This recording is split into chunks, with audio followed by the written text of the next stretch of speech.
Good news, it's looking increasingly likely that a proposed law in Australia threatening freedom of speech is going to fail in the Australian Senate.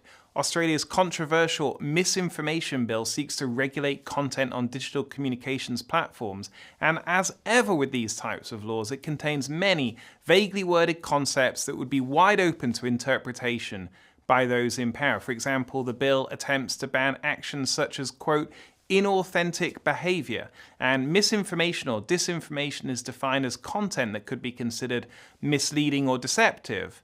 But this begs the question, who decides what is misleading or deceptive? In other words, who is the arbiter of truth? And the answer, of course, is that when such laws are passed, we give that power to the state, either directly or outsourced to unaccountable private actors.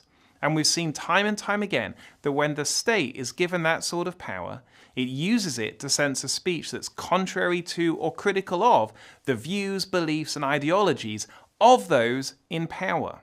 Speech is stifled, debate is shut down, minority views are censored, and those in power create a de facto monopoly on what can and cannot be said. And to give one simple example, if you state a simple biological fact that men cannot get pregnant, many state authorities under such laws could claim that this statement is both hate speech and misinformation. Of course, you say it's not, but you're not the one who gets to decide. Well, here at ADF International, we advance the right to live and speak the truth in law, policy, and the public square all around the world. And pushing back against this rising global censorship is our #1 priority right now, because we recognize that the right to speak freely is the foundation of so many other rights. And so we're delighted to see lawmakers in Australia withdrawing their support for this vaguely worded misinformation bill, and it comes only a few weeks after the Irish government dropped its plans to push through a highly controversial hate speech law.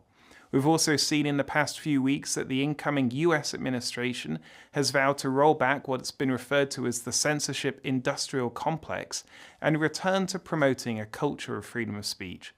So let's hope that what we've seen in Australia, Ireland, and the US over the last few weeks represents a significant turning point in the battle for free speech. No doubt this will be an uphill and lengthy battle, but it's one that we are fully committed to at ADF International, and we know that you are as well.